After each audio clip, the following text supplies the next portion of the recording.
S'il y a bien une chose que le prince Harry a montré, ces 3 dernières années, c'est qu'il est amoureux de sa femme. Pour Meghan Markle en effet, le fils du roi Charles a laissé derrière lui son frère, sa famille et toute une institution pour déménager en Californie et la suivre dans ses aventures. Une belle histoire d'amour qui dure depuis 2016 et une rencontre sur les réseaux sociaux, et qui a donné 2 enfants adorables, Archie, 3 ans et demi, et Lilibet, 18 mois.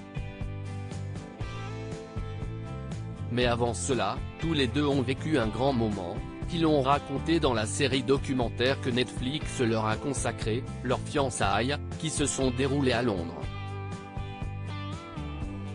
Pour une raison bien précise, à l'époque, le prince Harry fait encore partie des membres seniors de la famille royale et ne peut donc pas épouser qui il veut.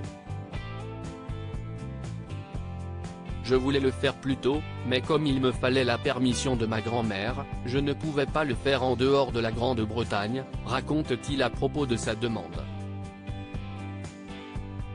Avant de se souvenir, j'ai dû servir du champagne pendant qu'elle préparait à manger et cela lui a mis la puce à l'oreille. Elle m'a dit, « Tu as ouvert du champagne ? Mais quelle est l'occasion ?» Moi j'ai dû répondre, « Je ne sais pas, la bouteille était là. » Avant que Meghan, assise à côté de lui, n'éclate de rire. Genou à terre ? Le duc de Sussex s'est ensuite souvenu de son stress, « Je n'étais pas sûr qu'elle dise oui, mais son chien avait déjà déménagé avec moi, je le tenais en otage et il était plâtré donc il ne pouvait pas fuir. Et puis dans le jardin, juste devant les appartements du personnel, j'avais installé 15 bougies électriques. »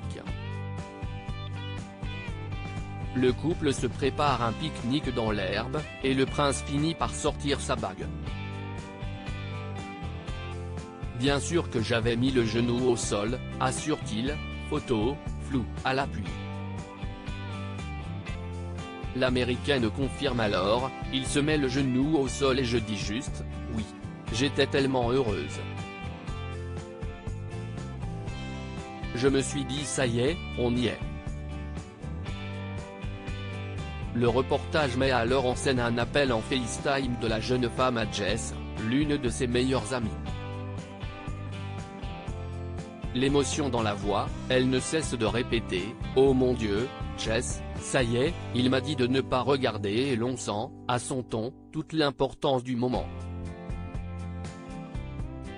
Les amoureux ont ensuite fêté ce grand moment de leur vie avec leurs proches, dans une soirée un peu spéciale où ils avaient demandé à tous les invités de venir vêtus de costumes d'animaux.